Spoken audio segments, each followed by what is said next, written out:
Fires in our lives. It had been a few cold days and the sun was finally beginning to cut through the gloomy weather. The snow was still present on the ground, but people were beginning to walk about in the park. I ran to get my morning coffee on the way to work. As I was getting my coffee, I saw June from work walking on the pavement. I shouted at her and asked her to wait so we could walk together. I walked up to June sipping my coffee. I said hello to her and we exchanged hugs. June and I had worked together on many complicated cases, and I had the greatest respect for her professional ability and intellect. She was also one of the most cheerful people at work and one of my good friends, but on that day, she looked a bit upset. We walked to the nearest bench and sat down, and that is when June told me that she was tired of being treated the way she was by her sister.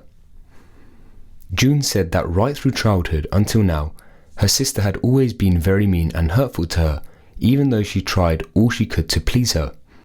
June started to get a bit teary-eyed as she told me about the night before, when once again her sister was very rude with her at her family dinner.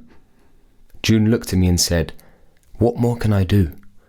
I smiled, took her hand in mine and said, "Nothing. Do nothing." She gave me a puzzled look. I pointed towards the outdoor fireplace in the park and asked June what she thought about fires. She wiped a tear from the corner of her eye and asked me to continue. A fire is a beautiful thing, yellow, orange and red in various shades. It moves and draws you to it with its sensuous dance. A child that sees a fire for the first time gets drawn to it and reaches for it. His hand gets burnt and he withdraws in a hurry. No matter how beautiful the fire, the child will always try to avoid it in the future. The child is not being a coward, it's being clever. As we grow older, we can put our hands in the fire as many times as possible, try all we like, but our hands will always burn. I can try 1,000,000 times, work really hard, but even on the 1,000,001st time, my hand would still burn.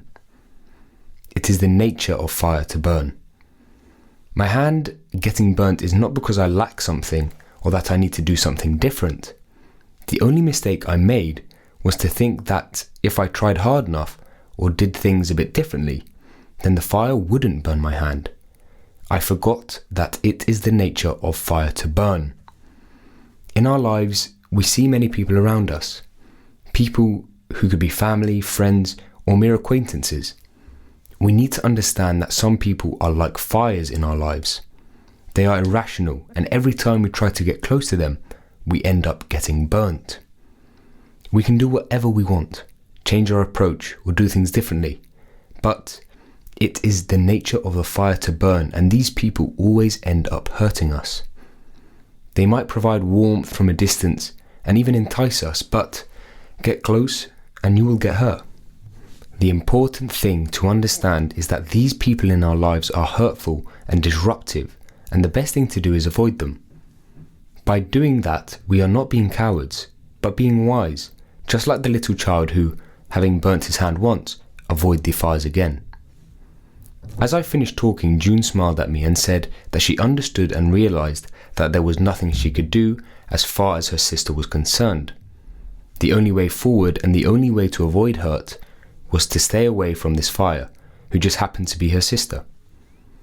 Tolerable and even comforting from a distance, but hurtful at close quarters.